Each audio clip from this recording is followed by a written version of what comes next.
कृपा शंकर पांडे जी, कौशाम्बी से। राधा वल्लभ की कृपा से। गुरुदेव, आपके चरणों में कोटि कोटि प्रणाम।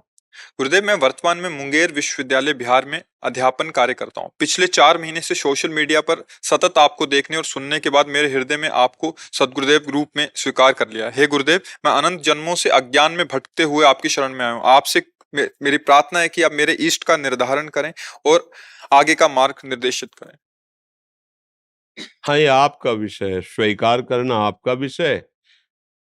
आप जितनी जोर की स्वीकृति करते जाएंगे उतने आप बदलते चले जाएंगे। अब अगर आप ये चाहते कि इधर से इष्ट का संकेत हो, तो हम खुली बात कहते हैं कि हम तो वृंदावन वासी हैं, राधा चरण उपासी हैं। राधा राधा राधा राधा वल्लभ श्री हरिवंश हमारे जीवन का यही सार है। इसीलिए हम सबको कहते हैं कि नाम अपनी रुचि अपने गुरुदेव की आज्ञा के अनुसार जपो। बकाया नाम नाम इसके सिवा और कुछ नहीं है। जो कुछ है नाम है। ये हम केवल भावुकतावश नहीं बोल रहे, अपने जीवन की सार बात बोल रहे। ये ऐसी चीज तो है नहीं कि हम तुम्हें खवा सकें या दिखा सकें। सत्य बात तुमको कह रहे हैं। सब साधनाओं के अंगों का ज्ञान है गुरु कृपा से। क्योंकि ऐसे कुल में जन्म हुआ था जहां शास्त्र ही बचपन से पकड़ाए गए थे, जहां शुरू से संध्या गायत्री आदि का आदेश दिया गया था। प्रातः काल अगर 4 बजे नहीं उठे बच्चे हैं, स्नान कर, सूर्य अर्घ दे, चल दिनचर्या कर। जहां शुरुआत से ही शिक्षा मिली थी। पर आज जाके जो समझ में आया है वो केवल इतने समझ में आया कि अगर जीव नाम को पकड़ ले बस महान बन जाएगा वो। नाम हमारे हृदय से पूछो तो नशेबाज को अपना ही नशा, जुआरी को अपना ही दांव सूझता है। तो हमारा तो जीवन ही है राधा राधा राधा। अब आप जैसा चाहे वैसा कर ले। राधा वल्लभ श्री हरिवंश राधा राधा राधा। बकाया हम ये नहीं सबको कहते, हम सबको यही कहते हैं कि तुम्हें जो प्रिय हो, जो तुम्हें गुरुदेव ने आदेश किया है, सब नाम महान है, उन नाम का। पर हमसे जब पूछोगे छाती की बात, आप क्या, तो फिर हम तो गुलाम हैं। हम अपने मालिक का यश गाते हैं, श्यामा श्याम श्यामा श्याम, राधा राधा राधा। ये हमारा जीवन है।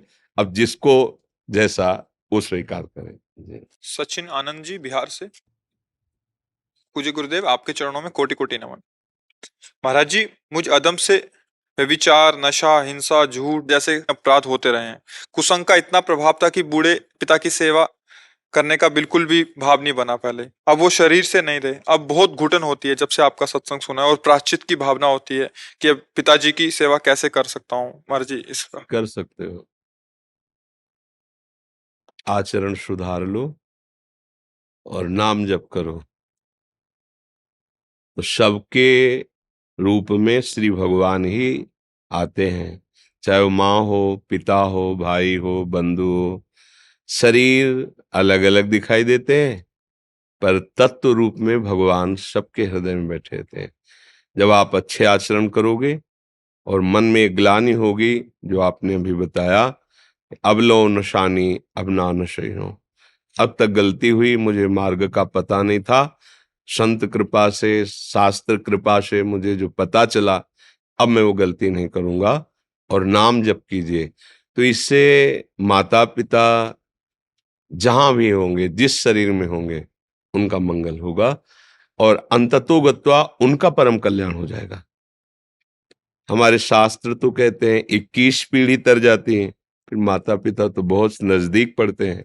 इसलिए नाम जापक अपने माता पिता की क्या, 21 पीढ़ियों की क्या, सातरति सातरति सा लोकांतारयति। उसमें इतनी सामर्थ्य हो जाती है कि लोक के लोक को पावन कर सकता है। मम भक्ति युक्तो भुवनम पुनातु। वो एक भुवन को पावन कर सकता है जो भगवान का भक्त है, आश्रित है, पवित्र आचरण करता है, नाम जप करता है। उसके लिए कुछ दुर्लभ नहीं। अभी कुछ नहीं बिगड़ा। जग जाओ जग जाओ, ये सब सोने में हो रहा था, जग जाओगे सब क्षमा हो जाएगा। मेरे प्रभु, मेरी प्रियाजू बहुत कृपालु है। वो अगर क्षमा न करें, कृपा न करें, तो हम कोई भी इस मार्ग में चलने लायक नहीं है। उन्हीं की कृपा से हम चल पाते हैं, उन्हीं की कृपा से हम विकारों पर विजय प्राप्त कर पाते हैं, उन्हीं की कृपा से हमें ज्ञान होता है, हमारे अंदर भक्ति आती है। बस उनकी कृपा है। उन्हें चाहे गुरु बोलो, चाहे साहब बोलो, चाहे आराध्य देव बोलो, किसी भी नाम से बोलो, वही है, दूसरा कोई नहीं है। खूब अच्छी समझ आ गई, बड़ी कृपा हुई। अब नाम जप करो और गलतियां भूल कर अब वो मत करो जो की है। आगे प्रभु ही संभालते हैं, उन्हीं का बल काम करता है, पर अपना निश्चय भी होना चाहिए। अपना दृढ़ निश्चय हो तो प्रभु की कृपा बहुत जल्दी हमारे अंदर दिव्यता ला देती है। कृपा ऐसी है कि वो कृपा करते करते कभी आघाती ही नहीं। जासु कृपा नहीं, कृपा कृपा आघाती, जो कृपा करते करते कभी आघाती ही नहीं। इसलिए खूब नाम जप करो, अच्छे भोजन करो, जो निषिद्ध है उनको मत खाओ, ऐसे लोगों का संग मत करो जिनके कारण हमें बुराइयों में उत्साह बढ़ता है करने का, ऐसा संग मत करो। जब आप सत्संग सुनेंगे तो सत्संग का यही फल है जो आपके अंदर भाव आया कि हमें अपनी बुराइयां बुराइयां नजर आने लगे। होता क्या है, बुराइयां तो हम सबके अंदर होती हैं, पर बुराइयां बुराइयों के रूप में हम नहीं देख पाते। ये तो गुरु वाणी की कृपा, संत वाणी की कृपा, शास्त्र की कृपा कि हमें अपनी बुराइयां बुराई रूप में नजर आ जाए, फिर वो टिकेगी नहीं। बस बात समझो, जब हम बुराई को बुराई रूप से ना देखकर स्वीकार करते हैं तो हम खूब गंदे आचरण करने लगते हैं। जब बुराई को बुराई रूप से हम जान लेते हैं, फिर वो हमारे हृदय में टिकेगी नहीं, पक्की बात। हृदय में इतनी जलन होगी कि लगेगा अब नहीं, अब तो चाहे शरीर छूट जाए पर अब ये नहीं करूंगा। बस इतना तुम्हारा दृढ़ निश्चय हुआ, वो टिक नहीं सकती, क्योंकि वो असत वृत्तियां हैं, वो सत नहीं है, वो असत है। असत वृत्तियों की कोई सत्ता नहीं है। भगवान ने कहा है ना असतो विद्यते भाव, ना भाव विद्यते सता। असत की सत्ता नहीं और सत का कभी अभाव नहीं होता है। खूब नाम जप करो। विशाल गौतम जी अलीगढ़ से। राधा वल्लभ सिंह। गुरुदेव आपके चरणों में दंडवत प्रणाम। महाराज जी, मेरे कुछ प्रश्न हैं। महाराज जी, क्या सुख और दुख आत्मा को होता है? आत्मा क्या अनुभव करती है? यदि आत्मा को कुछ अनुभव नहीं होता तो हमें अनुभव होता है, वो क्या है? अभी तो बच्चे हो, प्रश्न ही गलत है, क्योंकि हम और आत्मा दो नहीं है ना। हम और आत्मा दो हो गए क्या? फिर तुम कौन हो? जो शरीर को तुम शरीर हो क्या? महसूस तो होता हो। स्वप्न कभी देखा है? उसमें कभी दुख सुख का अनुभव किया है? स्वप्न में दुख सुख का अनुभव किया है ना? अगर तुम्हें पिटाई स्वप्न में हो रही तो पीड़ा का अनुभव होता है, दुख का अनुभव होता है, लेकिन जगने के बाद आपको नहीं होता। उस समय तो होता है ना। क्या कोई पीटता है क्या? क्या कोई अस्त्र शस्त्र चलाता है क्या स्वप्न में? फिर भी पीड़ा होती है ना। कोई प्यार करता है तो सुख होता है ना। ना कोई प्यार करने वाला होता है, ना कोई पीड़ा देने वाला होता है। आपका मन ही प्यार करने वाला बन जाता है, आपका मन ही दुख देने वाला बन जाता है, आपका मन ही ढेर सारी सामग्री बन जाता है। स्वप्न में मन के सिवा कोई नहीं होता। ये कब पता चला? जब जगे। स्वप्न में पता चलता है क्या मैं स्वप्न देख रहा हूं? चाहे जितना बड़ा कोई विद्वान हो, स्वप्न में थोड़ी पता चलता मैं स्वप्न देख रहा हूं। उस समय तो तदात्म होता है। इस समय आप मोह निद्रा में सोते हुए शरीर में तदात्म है, तो आपको सुख दुख का अनुभव हो रहा है। बकाया आप ही निर्लेप हैं, आप ही निर्विकार हैं, आप ही सच्चिदानंद के सच्चिदानंद अंश हैं। कहां से अनुभव हो रहा है? इसी अनुभव के लिए साधन बताया गया, भजन करो, साधन मार्ग में चलो, पवित्र आचरण करो, जहां तक हो सके ब्रह्मचर्य की रक्षा करो, शुद्ध सात्विक भोजन करो, शास्त्रों का स्वाध्याय करो और गुरुदेव के आदेश के अनुसार चलो। अभी सब निष्कर्ष निकल आएगा। समझ रहे हो ना? ये दुख सुख का जो अनुभव हो रहा है, ये भ्रम है, ये स्वप्न है। पर ये स्वाप्निक पुरुष को थोड़ी समझ में आएगा, जगे हुए पुरुष को समझ में आता है। जो सपने सिर काटे कोई, बिन जागे दुख दूर न होई। जे जाने जग जाए हेराई, जागे जथा स्वपन भ्रम जाई। जिस परम तत्व को जान लेने के बाद वो जगा हुआ पुरुष, ना सुख न दुख न लाभ न हानि न जन्म न मृत्यु, न पहले कभी था न है न रहेगा, भ्रम से स्वीकार किया गया है। और जासु कृपा सब भ्रम मिट जाई, गिरजा सोई कृपालु रघुराई। खूब भजन करो, अभी भ्रम का नाश हो जाएगा। ये भ्रम है, कुछ सत्य नहीं है। समझ रहे हो ना? अभी कहां समझ आएगी? नाम जप करो, धीरे धीरे समझ आ जाएगी। संजय शर्मा जी लुधियाना से। राधा गुरुदेव आपके चरणों में कोटि कोटि प्रणाम। महाराज जी, जब तक प्रिया प्रीतम को भगवान मानते थे, उनकी सेवा करते थे, तो प्रतिकूलता आती थी तो उनसे नाराज नहीं होते थे, पर जब से उन्हें अपना मानकर आपकी कृपा से सेवा कर रहे हैं तो देखो छोटी अब छोटी ये हम प्रतिकूलता। बीच में बोलते हैं, किसका प्रश्न है? हाँ, तो प्रिया प्रीतम को अपना कहाँ माना है? अनुकूलता को अपना माना है, तभी तो गुस्सा आती है। अगर प्रिया प्रीतम को अपना माना होता तो अनुकूलता प्रतिकूलता पर दृष्टि ही नहीं जाती है ना। नहीं, आप हमसे दोस्ती करो और हम आपसे हंसे खेलें या बैठे रहें या उधर देखें दूसरे की तरफ, तो सच्चा दोस्त तो उसको पता मेरा दोस्त है, या तुम्हारी तरफ तो देख ही नहीं रहा, बोले ना, वो बोले ना बोले, वो किसी से बात करे, मेरा दोस्त है। तुम्हें हमारी चेष्टाओं पर, हमारे द्वारा की हुई क्रियाओं पर इसलिए ध्यान नहीं होगा, तुम्हें पक्का विश्वास है मेरा दोस्त है। और जब हम अपनापन किसी और से किए तो उस पे फिर ये ध्यान होगा, मैं तो प्यार कर रहा हूँ, ये हमारी तरफ देख ही नहीं रहा है, मैं तो बात कर रहा हूँ, हमारी बात सुन ही नहीं रहा, मैं तो एक शर्त रख रहा हूँ, ये शर्त मान ही नहीं रहा, पता नहीं दोस्त है कि नहीं है, पता नहीं बनेगा कि नहीं बनेगा। ये स्थिति है, ये स्थिति। अभी श्री जी को, प्रिया प्रीतम को अपना नहीं माना है। जब अपना मान लोगे तो एक अनुकूलता प्रतिकूलता क्या चीज है? अभी तो प्यार का रंग ही नहीं देखा है। हम तो सांसारिक उदाहरण देते हैं कि 20-22 वर्ष एक बच्चे और बच्ची को माता पिता खवाते पियाते पढ़ाते दुलार करते, प्राणों की बाजी लगाकर मेहनत करके लेबरी करके उनको ऊंचा उठाते हैं, और वो एक दूसरे से प्यार कर लेते हैं, लौट कर नहीं देखते कि कौन माता कौन पिता, कौन हमें देखने वाला कौन सुनने वाला, कुछ नहीं। साफ छोड़कर, चाहे अगर उनके जीवन में बाधा पड़ी तो प्राण भी त्याग देते हैं। क्या यार प्रेम है! अब जरा सोचो, सांसारिक प्रेम है। वो नहीं जानते तत्व ज्ञान, वो नहीं जानते अध्यात्म, केवल चेहरे से चेहरा, आंखों से आंखें और स्वार्थ का खेल। और उसमें इतना राजी हो गए कि दोनों दोनों परिवार को छोड़ दिए, दोनों हर मर्यादा को छोड़ दिए, और जब देखा कि अब भी मिलन में बाधा है तो प्राणों को भी तिनके की तरह छोड़ दिए। कितने ऐसे उदाहरण आपको मिलते हैं। और हम प्रभु के प्यार करने वाले हैं। सोचो, जरा सोचो, हम प्रभु से प्यार करते हैं और अनुकूलता में बाधा पड़ जाए तो प्रभु को डांटने लगते हैं या विश्वास कमजोर हो जाता है। क्या प्यार है ये? सोचो जरा, क्या प्यार है?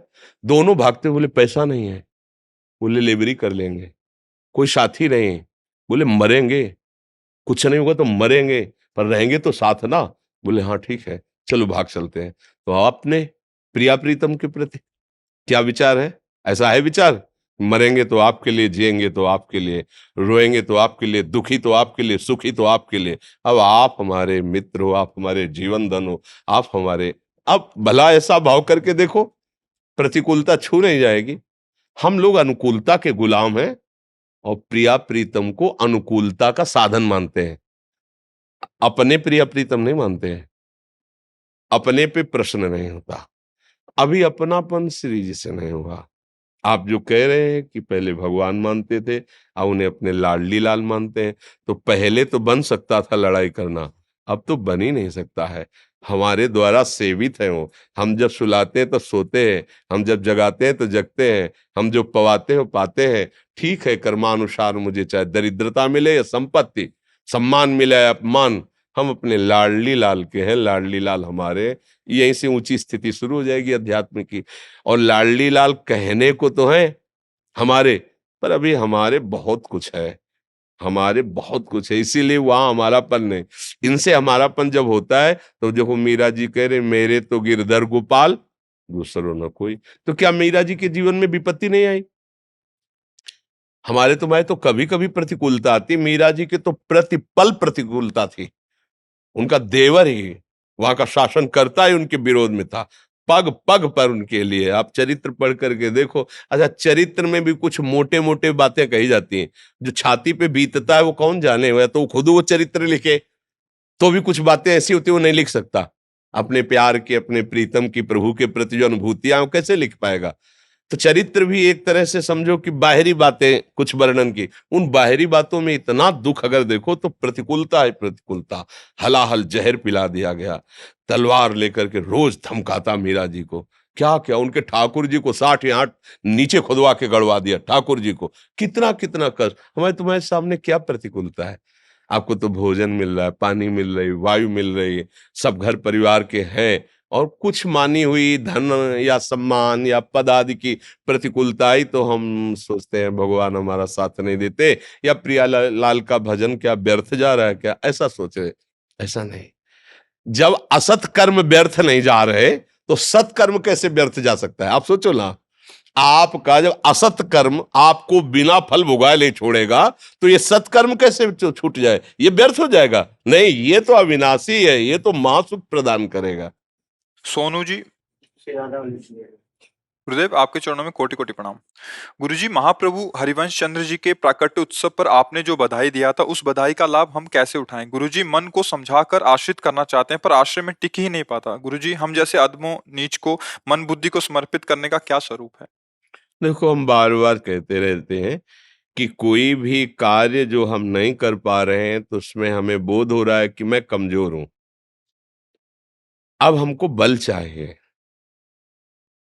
जो हमें घसीट न पावे और जो हम पर आक्रमण करे उसे हम परास्त कर दें। इसके लिए हमें बल चाहिए। वो बल है नाम। श्री हरिवंश नाम बल रहो। ये आगे क्या लिखा है? अपने मन भाई सब कहो, रहो शरण हरिवंश की। अगर आचार्य और गुरु की शरण में होकर खूब नाम जप किया जाए तो हम सब ठीक कर लेंगे। हमें किसी के सहयोग की जरूरत नहीं। नाम रूपी बल। अब नाम ना जप करें तो केवल बुद्धि से बात नहीं बन पाएगी।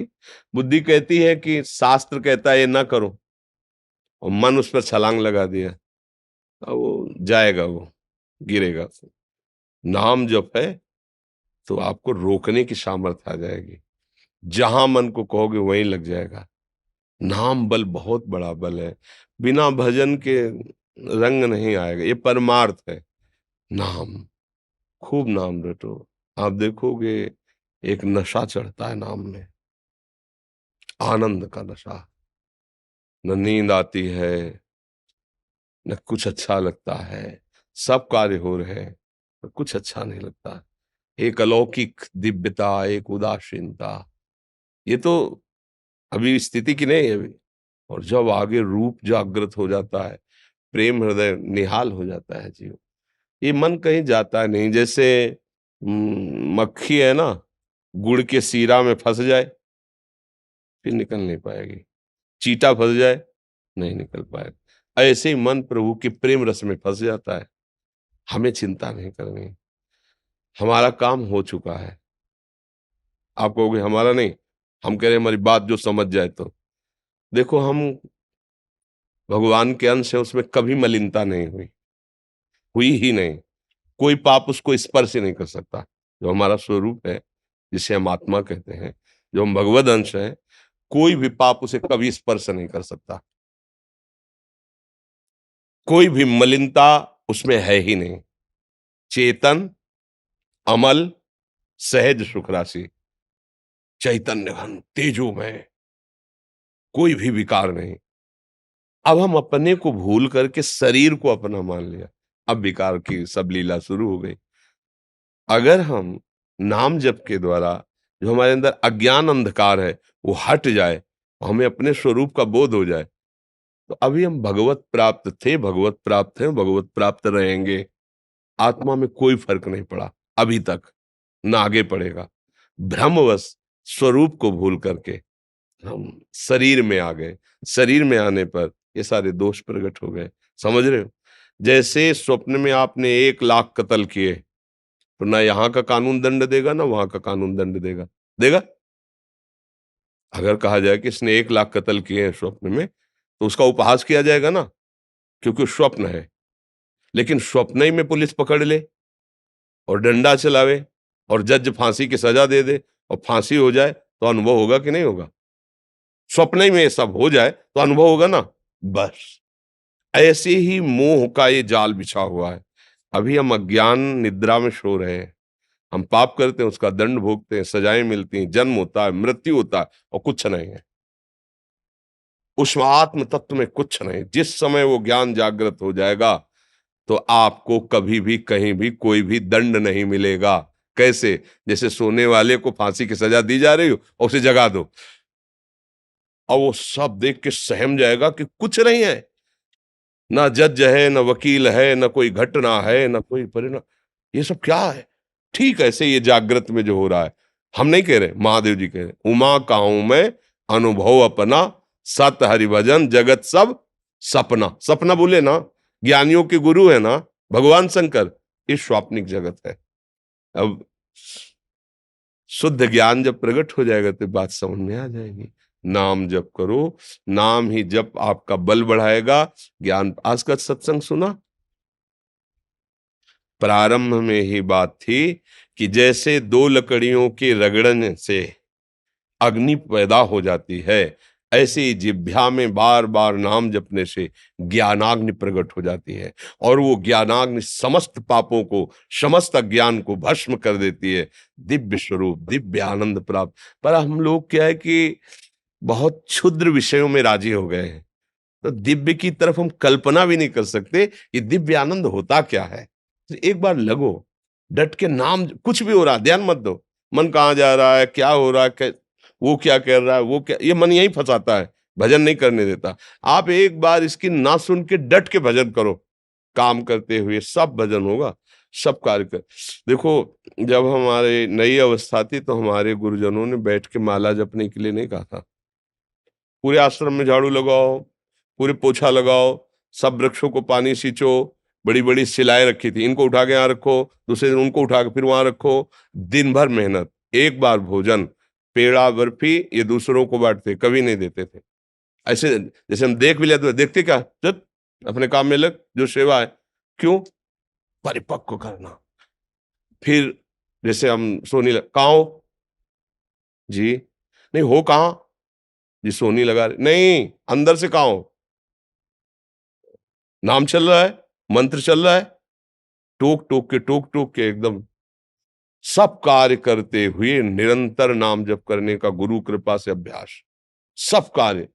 अब जैसे यहाँ तक भी हितधाम में थे, वो परिक्रमा मार्ग में सोने लगा, पुण्य आश्रम, क्योंकि गुरु कृपा से पहले अभ्यास था।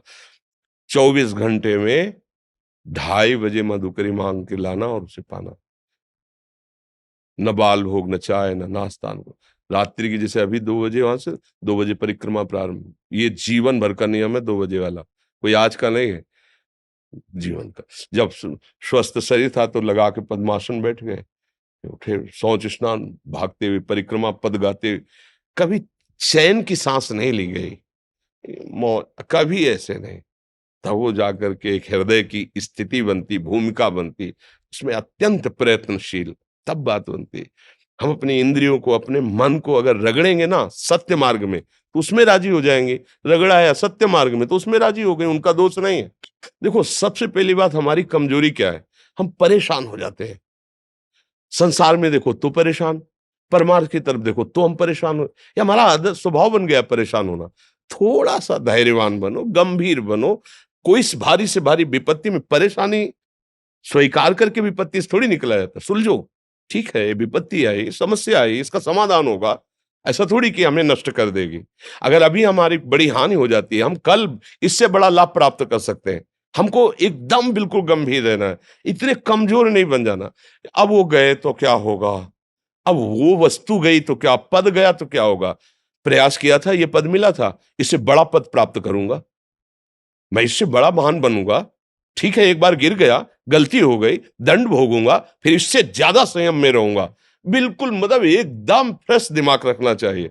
पर अपने लोग क्या है, जरा सी बात में एकदम पछड़ा कर लेते हैं, एकदम कमजोर हो जाते हैं। ये बिल्कुल ठीक नहीं है। हम जीवन भर की यात्रा की बात कह रहे हैं, भारी से भारी कष्ट में भी मुस्कुराना, तो हमें बल मिला है, हमें भगवान की कृपा का दर्शन हुआ है, हमें उनका दुलार दिखाई दिया है। अगर ऐसे तो भाग जाते हैं, फिर परमार्थ में थोड़ी चलना होता है। आज जो आप सुन करके लाभ लेने की चेष्टा कर रहे हो ना, ये केवल प्रवचन नहीं है, ये जीवन है। अगर ये जिए ना होते ना तो ये इसका प्रभाव नहीं पड़ता, फिर वाणी का प्रभाव नहीं पड़ता। हम इसीलिए कहते हैं, जैसे आप लोग एकदम परेशान हो जाते हैं, जब बोलो क्या हमसे ज्यादा परेशानी होगी, दोनों किडनी खराब, दवाई लाने के लिए पैसे नहीं, पानी रखा है हम उठ के पी नहीं सकते, भीषण शरीर में कष्ट, भीषण बुखार, क्योंकि किडनी फेल, जरा में बुखार, खाने को क्या, रोटी मांग के लाओ। अगर वहां सब्जी मिलती है तो लाल मिर्च ऐसी पड़ के मिलती थी कि वो पा नहीं सकते थे। आप सोचो, पानी लाना है तो मुझे लाना है, पीना है तो मुझे पीना है, अगर मैं हारता तो कहां पहुंच जाता। क्या स्थिति होती? नहीं, मरना है, पर कदम पीछे। कोई दिन ऐसा नहीं जिस दिन सेवा ना की हो, जिस दिन सेवा ना गए हो। गुरु जी की सेवा में जाना है, पहले अपने को स्वस्थ साबित करना है, नहीं वो सेवा ही नहीं लेंगे। तुम बीमार हो, तुम कष्ट में हो, ऐसे उनकी दृष्टि बड़े शांत है गुरु जी। सेवा की, आके लेट गए। फिर हिम्मत की, अपनी श्री जी की सेवा की, मधुकरी नहीं गए, 3-3 4-4 दिन भोजन नहीं गए, पर सेवा नहीं छोड़ा, दिनचर्या नहीं छोड़ी। और उसका प्रधान कारण संयम, ब्रह्मचर्य, भगवत आश्रय, नाम जप, कभी हारने नहीं दिया। अभी भी थोड़ी देर बाद डायलिसिस शुरू होगा। हारने, आपको हारे हुए नजर आ रहे हैं? शरीर में पीड़ा है, किडनी फेल है, ऐसा थोड़ा हम स्वस्थ बैठे हैं। पीड़ा है, बार बार प्यास लगती है, थोड़ा थोड़ा पानी मिलता है, हर लेकिन हम आनंदित हैं, हम प्रसन्न हैं। हम लड़ाई में हारे नहीं हैं, ना हारेंगे। हम जीत चुके हैं। हम अपने मालिक के भरोसे में अपना संवाद, तो वो, ये हम अपनी बड़ाई नहीं बता रहे, हम आपको बता रहे समस्या। सोचो तुम्हारे पास तो माँ है, भाई है, बहन है, परिवार है, कोई ना कोई तो है ना। मेरा किसी ने कभी जीवन में ध्यान भी नहीं दिया। क्यों? बचपन से बाबा जी बन गए, किसी से प्यार नहीं, किसी से संबंध नहीं, कोई जानकारी नहीं, हम कहाँ हैं, वो कहाँ है, किसी से कोई मतलब नहीं। अच्छा, जवान साधु कौन श्रद्धा करे? कभी गांव जाने की हिम्मत नहीं पड़ती कि रोटी मांग ले। पता नहीं लोग क्या सोचेंगे, क्या भावना कर ले। हम दरवाजे पे खड़े हैं, क्या कैसी भाव, जो हमारे सामने आकाश वृत्ति से आया यौवन अवस्था में, वही पाया, अन्यथा भूखे रह गए। जब हम हर समय अपने को विवेक के द्वारा सावधान रखे, तो हम कभी निराश नहीं हुए, कभी उदास नहीं हुए, कभी ऐसा नहीं लगा कि यार हम दुखी, कभी नहीं लगा। उसी का फल है कि उस सुख का संकेत मिल गया जहां दुख की निशानी भी नहीं। वही उसी के बच्चे हो, हम सब उसी धातु से बने हुए हैं। हम इतना क्यों परेशान हो जाते हैं? हम ये देखते हैं अपने लोग, थोड़ी बात बिगड़ गई परेशान, नहीं बिगड़ी तो बिगड़ जाने की संभावना में परेशान है। आज सुख है, लेकिन कल सुख छिन जाएगा तो हम आज के सुख में सुखी ना होकर कल के दुख की आने की संभावना में हम भयभीत हो। मतलब क्या हमारी सोच रह गई? हमको इतना बलवान बनना है कि सुख और दुख दोनों हमको छू न सके। भारी से भारी सुख की व्यवस्था है तो अहंकार नहीं। हर्षित होकर किसी का अपमान न करे कि हम धनी, हम पदाधिकारी, अमुक। भारी से भारी दुख आया तो हमें किसी के सहयोग की जरूरत नहीं। हम फिर अपने कदम बढ़ाएंगे, हम फिर जुड़ी हुई अपनी भावनाओं को सजाएंगे। मस्त जीवन एकदम। तुम अविनाशी के बच्चे हो। शेर का बच्चा भेड़ों के बीच में फंसकर म्यों म्यों बोल रहा है, बस अगर दहाड़ना सीख जाए तो कोई भी उसे परास्त नहीं कर सकता। ऐसे भगवद अंश, तू प्रपंच में फंसकर अपने को इतना दीन क्यों देख रहा है? तू ऐसा है कि भगवान के दिव्यास्त्र में भी ताकत नहीं तेरे को मार सके। तू अविनाशी का अविनाशी बच्चा है। विनाशी भोगों को, विनाशी शरीर को मैं मान के इतना भयभीत, इतना दुख, ठीक नहीं। ये सबके लिए, केवल एक के लिए नहीं। आप समझो, आप लोग सोचते हैं हम गृहस्थ होकर भला ऐसी स्थिति कैसे? जनक जी सुखदेव जी के गुरु हैं और राजा हैं, महल है, रानियां हैं, नौकर है, चाकर। क्या? सुखदेव जी जिनके शरीर में लंगोटी भी नहीं है, दिगंबर, परमहंस, परमहंस के गुरु हैं जनक जी जो राजा हैं। समझो आप ऐसा ना सोचे कि हम नौकरी कर रहे हैं, हम संसार में, हम गृहस्थ हैं, हम आध्यात्मिक की ऊंचाई पर नहीं चढ़ सकते। नहीं, आप एक सरकारी नौकरी या आप किसानी या व्यापार करते हुए आप एक अध्यात्म की ऊंचाई में चढ़ सकते हैं। और अध्यात्म ही है जो तुम्हें इस माया के दुख सुख से ऊपर उठा सकता है। दूसरा, चाहे जितनी संपत्ति आ जाए, आप सुखी नहीं हो सकते। सब देख लो, आंख खोल के देख लो। अध्यात्म ही है जो तुम्हें हर कष्ट सहकर मुस्कुराकर जीने का रास्ता बता देगा कि आप आनंदित हो जाओगे। कुछ नहीं बिगड़ा। अध्यात्म है तो कुछ नहीं बिगड़ा, अध्यात्म नहीं है तो कुछ नहीं बना, कुछ हाथ नहीं लगने वाला। जी। महर्षि, आप भागवताचार्य हैं, कोई एक आश्रम बना रहे हैं, तो आपका आशीर्वाद लेने आए। हाँ, लगो बिल्कुल। धन्यवाद। आज से काम चालू करने वाला है। हाँ, राधा राधा नाम कीर्तन करके शुरू कर दो, ठीक है? वृंदावन में, हाँ, तो राधा राधा राधा।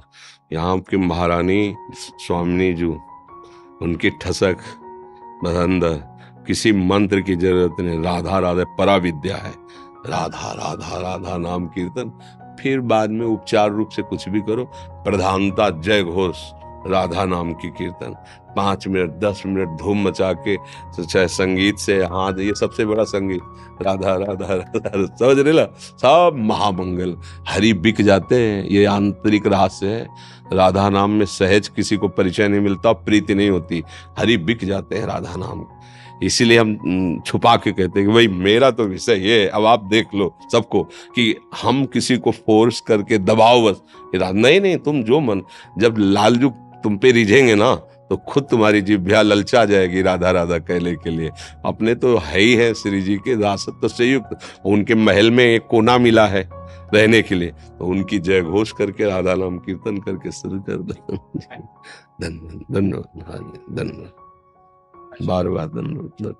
कन्नौज के विधायक, कन्नौज जिले में छिबरा मऊ विधानसभा पड़ती है, वहाँ से दूसरी बार मेरे मेरे पिताजी भी उसी विधानसभा से 5 बार रहे और मानस से बहुत मर्मज्ञ थे, बहुत अच्छे वक्ता भी थे, स्वर्गीय श्री राम प्रकाश त्रिपाठी।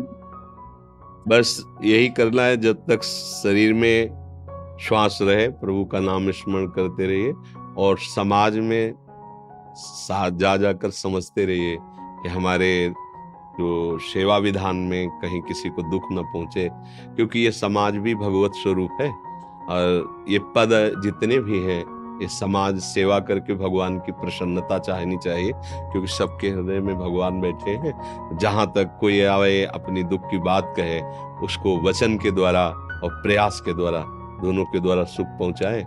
और जब ऐसे पिता रहे हैं तो आपके हृदय में भक्ति के संस्कार तो हैं ही, क्योंकि अगर वो ना होते तो ऐसा आपका आगमन ही नहीं होता। तो आप नाम जप करते हैं आप, और नाम जप ही प्रधान बात है। नाम जप करते हुए जो सेवा मिले, लेकिन व्यस्तता के कारण समय कम मिल पाता है कई बार, इसीलिए हमने कहा कि उसे सेवा मानो। वो व्यस्तता, राष्ट्र सेवा, ग्राम सेवा, नगर सेवा, ये सब भगवान की सेवा है। आपकी सीमा में जितनी भी प्रजा आई है उसको जहां तक हो सके धर्मयुक्त रहकर सुख पहुंचाए, भगवान की ही पूजा होगी। धन्यवाद।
अमृतवार वाले बाबा जी तो अमृतवार जम्मू एंड कश्मीर अतनुर के पास, तो बाबा जी की 700 साल पुरानी गद्दी है, तो वहाँ से वो आपको बहुत याद कर रहे थे।